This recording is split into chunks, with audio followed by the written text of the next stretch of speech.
Welcome back, everybody.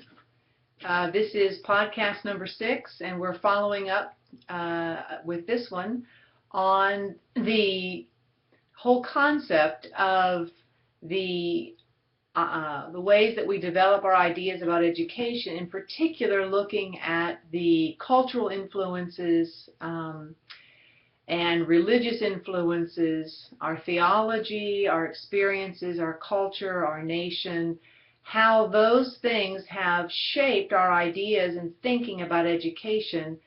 And in the last podcast, we looked at the accounts of Jesus with his disciples in Mark chapters 6 and 8, when Jesus was feeding the multitudes and what he was teaching the disciples.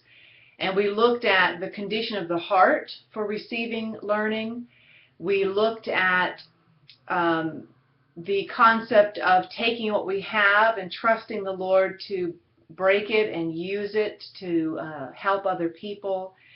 We looked at humility, we looked at teachability, and we were just looking at some of the elements of Christian education that often aren't directly discussed when we're looking at education in general.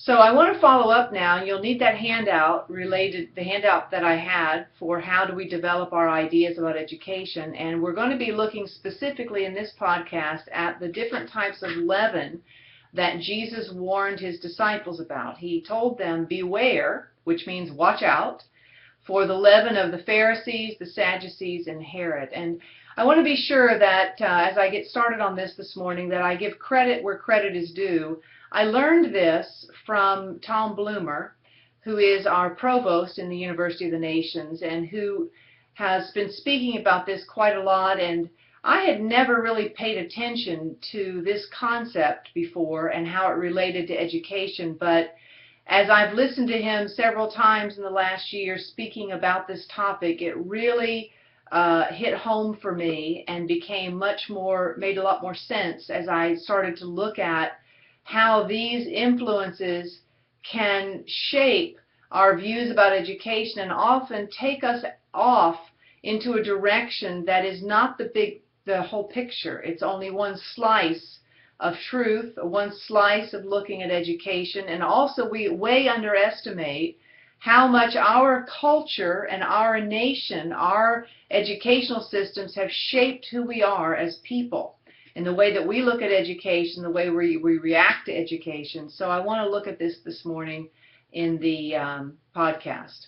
So let's just pray and commit this to the Lord. Father, I thank you for each person in the room that's watching this podcast. I thank you, Lord Jesus, for those 3 precious women in Lausanne and for that great diverse group down in Melbourne, Australia, and the other diverse group from Kona. Lord, thank you that all 3 of these schools are meeting at the same time, same quarter, the spring of this year. Thank you for each person you've brought into these programs and what you're doing in their lives. I pray, Lord, that you will take this teaching, that you will make it real to each person, that you will use it to strengthen them, equip them, and prepare them to be a biblical educator that can make a difference in their own nation and in others. So, Lord, I thank you for that in the name of Jesus. Amen.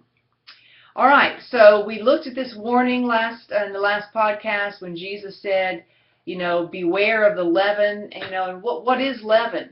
And one of my favorite quotes from Tom is that leaven is very sticky. And it is true. If you take out leaven, if you take some yeast that you would use for baking, and it's very, very tiny little granules, but if you mix it with water, which is what you have to do to activate the power of the yeast or the leaven that would actually be able to spread through the bread, you'll find out that when you mix that with water, it becomes extremely sticky. And if you put your hands in it and pull them out and try to get that stuff off, it sticks. And so leaven is a great metaphor for thinking about how the ideas that we learn about education, they stick in our minds. They They stick in our hearts. They become a part of us, a part of the way that we look at and understand and the way that we evaluate education, the way that we look at children, the way that we look at a classroom, the role of the teacher, the purpose of education, the role of the sciences, the role of humanities, the importance of art and drama and music. All the ways that we would react to those topics have to do with how we have formed our ideas of education. What has informed us? What has shaped our thinking, our eyeglasses? And so this metaphor of leaven is a great one because it's sticky. Leaven spreads, and of course leaven can have a positive or a negative influence. Leaven can be that agent of change that literally causes bread to rise, and it is hidden, it's underneath. Although if you're a bread maker, and if you've never tried this, it's fascinating. If you are making a yeast bread and you have put yeast into it and the leaven is spreading throughout that bread, and you put your ear down next to the bread as it's rising, you can literally hear the activity, the chemical reactions that are causing the bread to rise. But so you can literally see the effects with your eyes. But when you first look at the leaven, it just looks so insignificant. But when you get it in there and the chemical reactions begin, it's actually causing a tremendous effect that can be positive or negative. So Jesus said, teaching is like leaven. It goes deep. What we learn, what we have learned, it goes very deep in our lives. I remember, like I've said in the past, my teaching experience has been very positive most of the time, my growing up. But I do remember some teachers, that were critical or that made comments about me in front of the group that were very hurtful.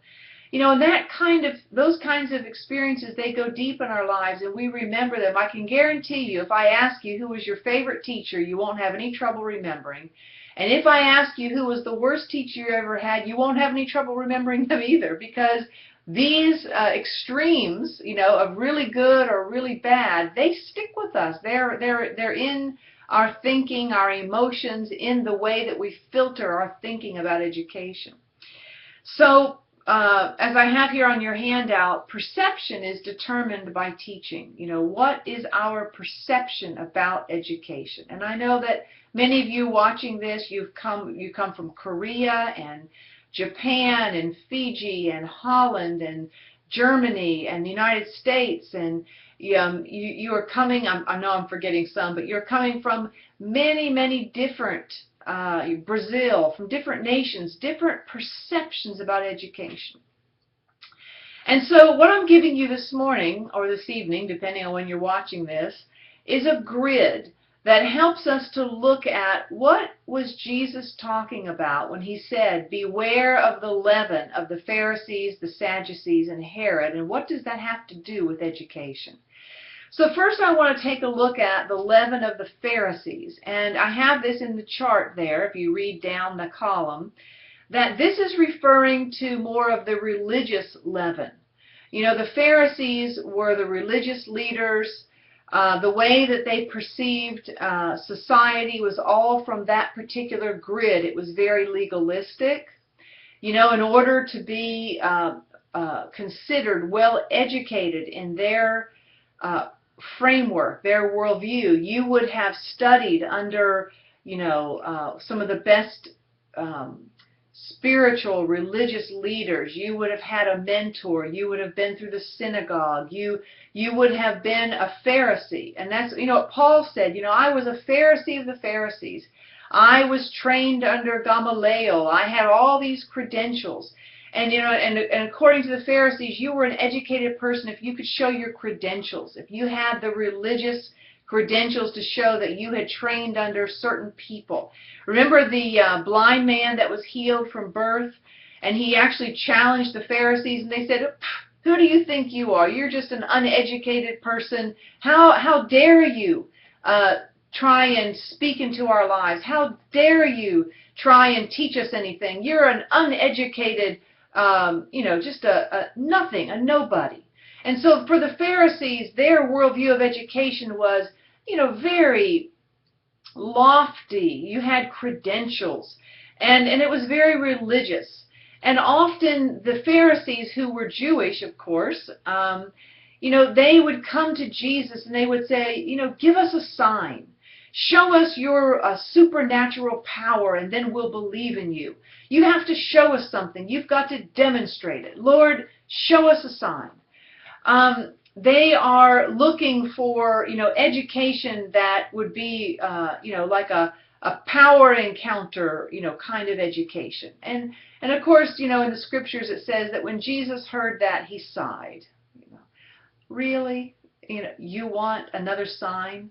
Haven't you been watching? Haven't you seen the things that have been done already that reflect the nature and character of God? Why do you want another sign? What are you really looking for? And and in this grid, the Pharisaical view of education is that the supernatural world is the most important.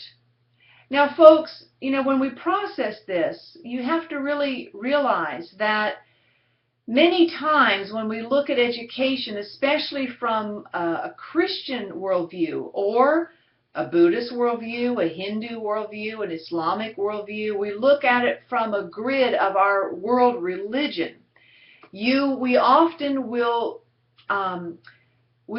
perceive that education is only about my religion.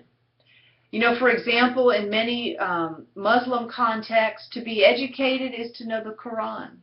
Well, for us, to be educated is to also know the scriptures, the Bible. From a Hindu worldview, from a Buddhist worldview, the teachings of Buddha, from a Confucianism worldview, the teachings of Confucius, they are the ones that are most important. You'd be considered educated if you knew those teachings. And so many times education is perceived through a theological grid.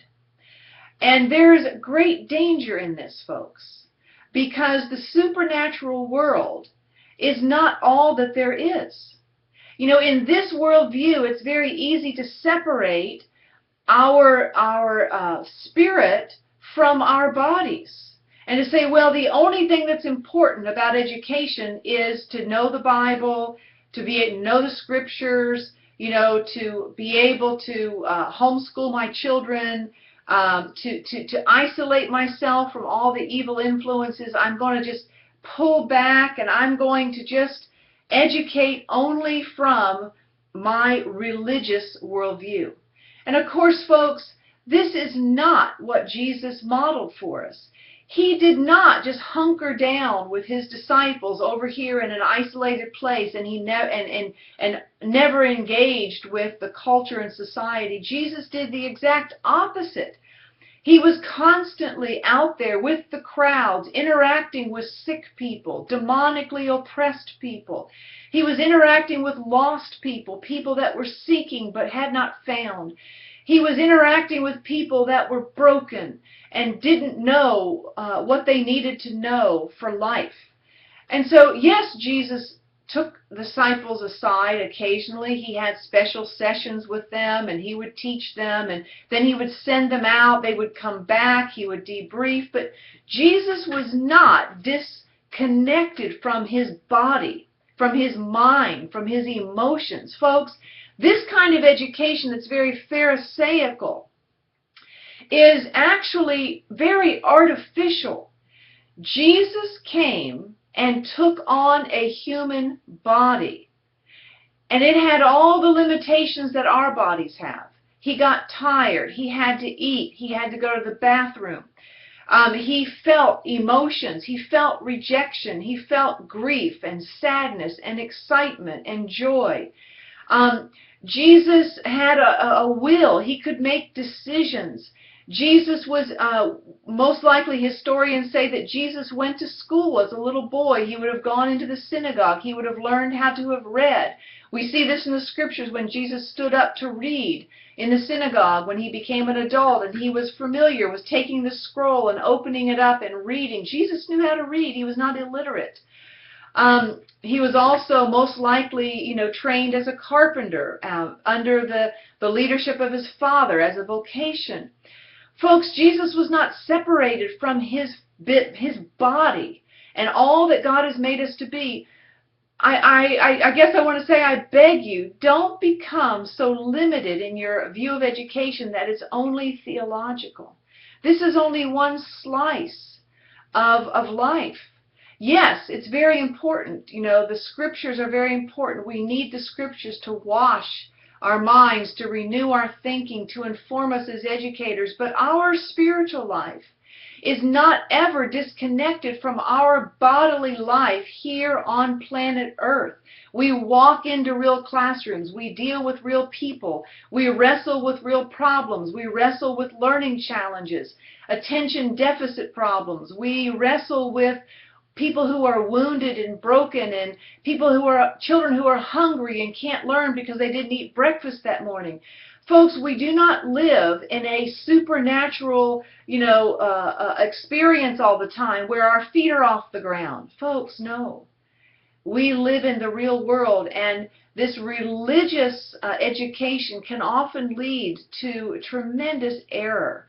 If you look throughout history, for example, when some of the scientists back in the 15 and 1600s were, and even earlier than that, they were discovering the planetary movements, and Kepler and Galileo and Copernicus, and they were all of a sudden saying things like, wow, we've discovered that the planets revolve around the sun. And the church leaders of the time said, that is not true. The planets revolve around the earth because the Bible said that God made the heavens and the earth, and he put human beings on the earth. Therefore, the earth is most important. It's the center of the universe. Everything revolves around the earth.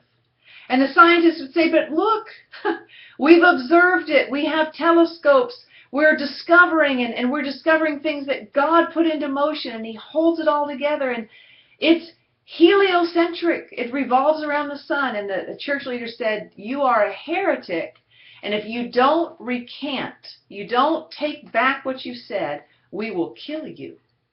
Folks, that's how dangerous it can be to develop a view of education that is only religious oriented.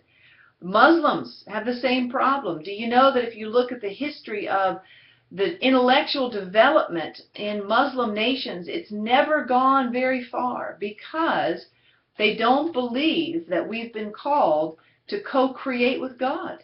So the creativity and the imagination that God has blessed us with and expects us to use has been stifled under the Muslim worldview.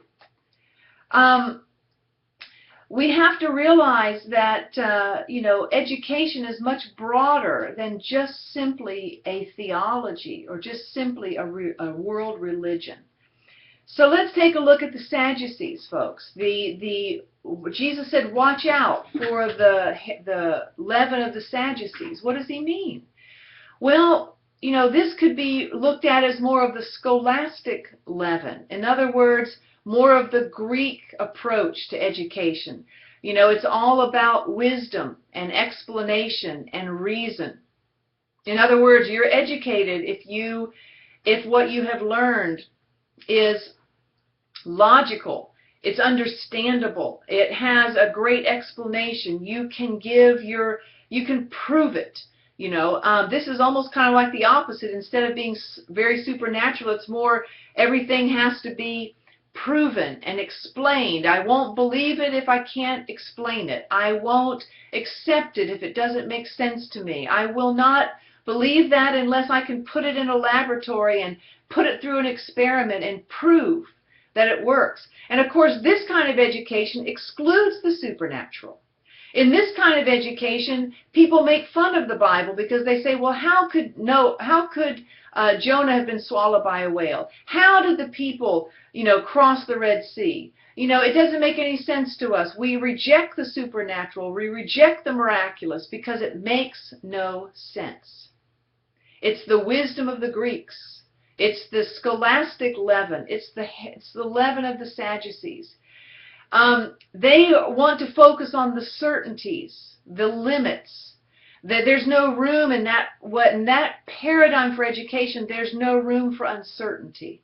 There's no room for the mysterious. There's no room for the supernatural. And of course, to be honest with you folks, much of modern education fits right into that grid. We reject the supernatural because it doesn't make sense.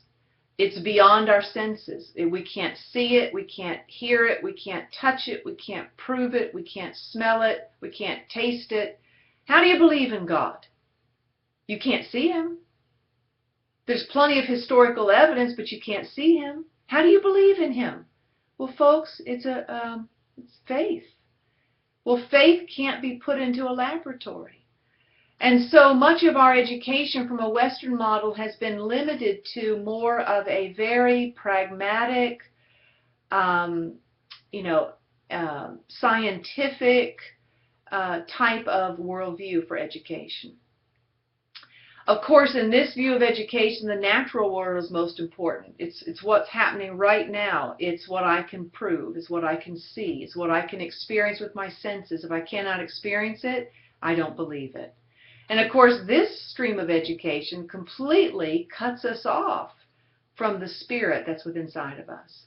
Folks, God, at the very core of every person is a spirit. And that spirit is the centerpiece of who we are. If you cut that out of education, then you're only left with the head.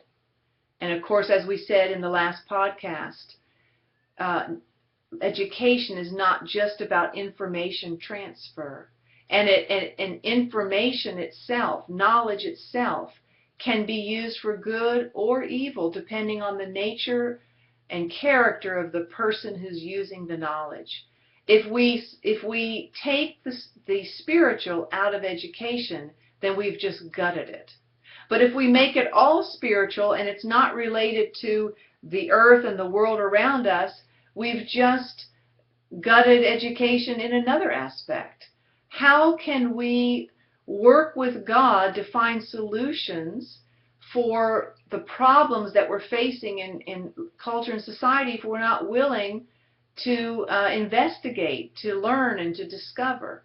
So you can see on both sides, it's not the whole picture of education. It's distorted. Another way of talking about this would be sacred and secular. The Pharisaical approach is more sacred. The Sadducean approach is more secular. And folks, for too long we've had this sacred-secular divide in education in the church.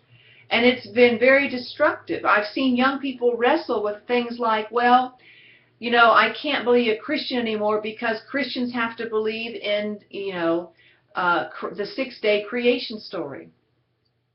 Folks, there are many Christians that don't believe in the literal six-day creation story. There are many Christians who believe that the creation happened over millions of years, and that the science of biology and fossil records and geology simply reflect the fact that creation took place over a much longer period of time than we realize. Folks, you have to realize that in the creation story in Genesis 1 and 2, that it wasn't until the fourth day that God even created the sun and the moon, which is what creates the 24-hour boundary system for time. The first 3 days, that didn't even exist. We don't know what kind of time God operated out of. And so you have this diversity of thought between, the creation story and how creation actually took place.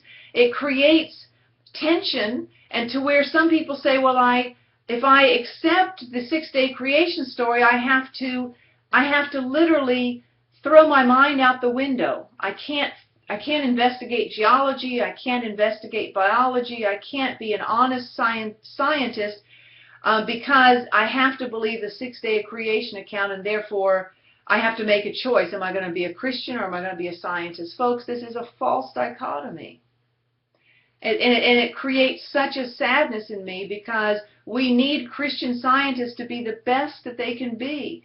You know, the current leader of the National Institutes of Health in the United States is Dr. Francis Collins, who led the team of geneticists that unlocked the DNA, the human genome, about 15 years ago. He's a radical follower of Jesus.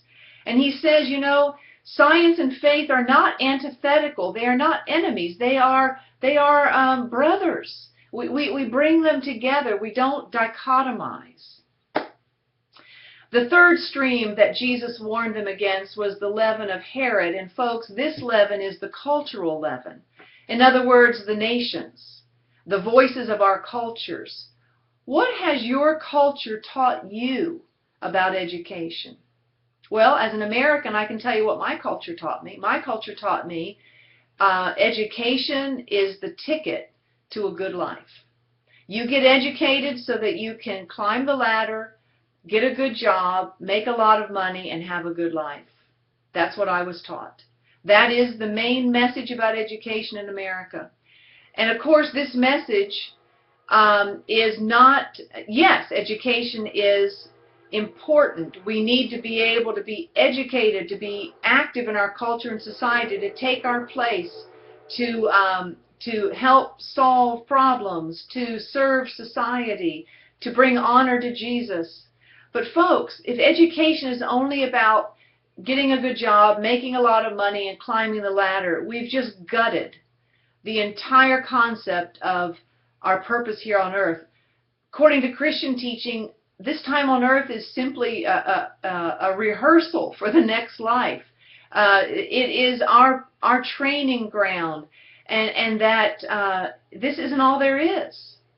You know, if that's all there is, then then education is just simply a tool to enjoy this life. But folks, that's not what the Bible teaches. The Bible teaches that education is a lifelong venture, and that we will actually take our education into the next life, and we'll continue to learn. You know, we're not just going to sit on clouds and play harps in the future, folks. That's a false understanding of what Jesus is talking about in terms of heaven. So the voices of our cultures, what's your culture taught you? In many Asian nations, the culture teaches that if you don't get into the best university, the best high school, that you're a failure, that you have brought shame on yourself and shame on your family, shame on your culture. There's a high suicide rate in many Asian nations because there's such a pressure for people to get into the top universities, and people can't, and they can't do it. They feel like they've completely failed, and they take their lives. Other cultures will tell you, that, education, university is only for the best, that the elite. Like in Germany, at the age of 10, boys and girls have to decide, are they going to go to university, are they going to go to trade school, or are they going to just go to get a general education? At the age of 10, you make that decision. In many European nations, you make that decision. And so children are already slotted, and university education is limited to the top 5 to 10%. Nobody else has a chance to get a university education. This, of course, this model has been exported to Africa, where only the elite get a university education. And what do they do with it? They either leave their country and never come back, or they go back to their country and they take their education to get a position in the government and then lord it over the others, and become part of the same corrupt system that's existed for so long, and they don't even serve their nation. They don't even use their education to be a blessing. They use it for power, control, and influence. So what does your culture tell you? What's the influence of your culture on education? For example, one of the messages that many cultures say is that the responsibility for education is with the government. Families have nothing to do with it. Parents aren't qualified. It's teachers who are qualified.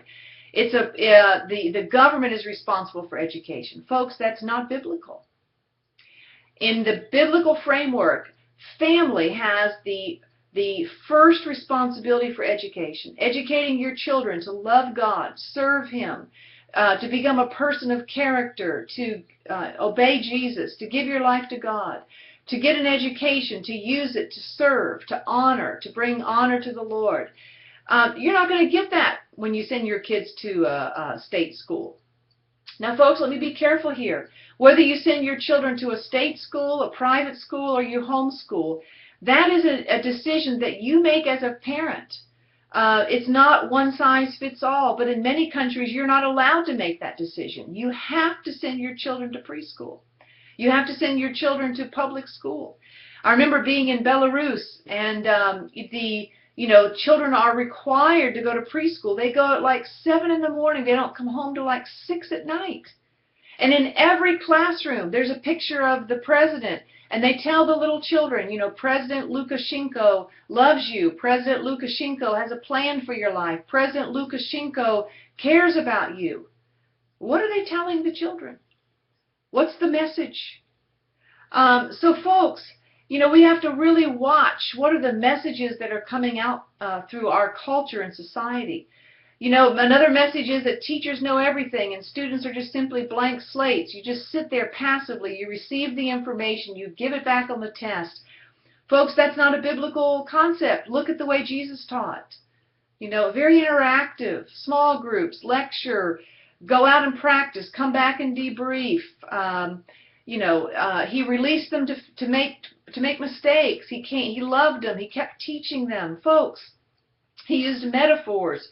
He used personal examples. It was just so dynamic and wonderful. How many times are our classrooms are just filled with rows of people staring at the heads in front of them, listening to a lecture and getting ready to give it back on the test and go on to the next lesson?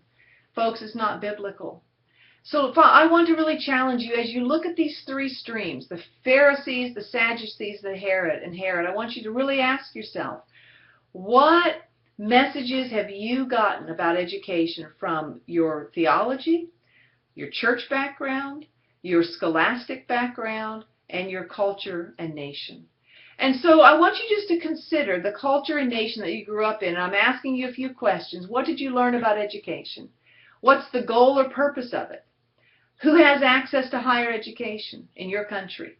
Who's responsible for the education of children and youth? What is the role of the parent in your country, your culture, your society? What's the relationship like between teacher and student? How would you describe it? Is there a relationship? What does that look like? How is education evaluated in your culture and society? Which worldviews dominate education in your culture, and what does that look like? Which religious worldview dominates? Which cultural worldview dominates? Remember that in some cultures you've got layers of influences. For example, in Asia, China, Korea, Japan, so many different Asian nations, you've got Confucianism is an overlay to that culture. Even though they may have imported a Western model of education, Confucianism is still a very strong influence on the educational system in that nation. So what does that look like to you?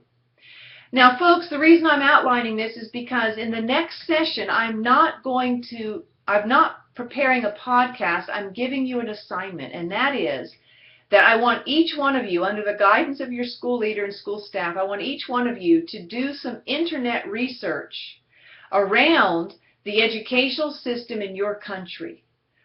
How did it develop? Who are some of the key people that influenced education in your country? What are some of the experiences that shaped educational philosophy in your country? Has there been a significant experience that caused your country to import another educational system?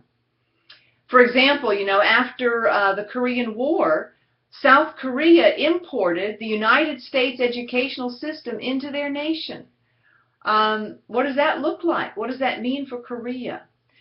So folks, I want you to do at least 30, 45-minute research on the educational system in your country, and then I want you to share with one another what you observed, what you have learned, and how it has affected you as a person growing up in your own culture and society. If you grew up in a different culture and society, you can study that one. But I want you to do some very active work now to see how the worldviews and beliefs and practices in your culture and society have affected your thinking, your beliefs, and your actions related to education. All right? Thank you very much. After you do that activity, I would love to have your input from the staff. You know, what are some of the things that you shared with one another? You could even create a podcast and send it back to me and tell me what you learned. That would be fun. You could do an interactive podcast and just tell me what you learned out of your research. Then the podcast number 8 will be you watching a video on TED.com about education and some of the key components of real learning. And then I will come back and I will wrap things up with podcast 9 and 10 to try to put all this together. So I think we're on a good track, and I'm trusting that you will continue the learning process as you're doing research and reflection on your own, and look forward to getting that feedback from you. Take care, God bless, and may this be productive learning for you. Take care.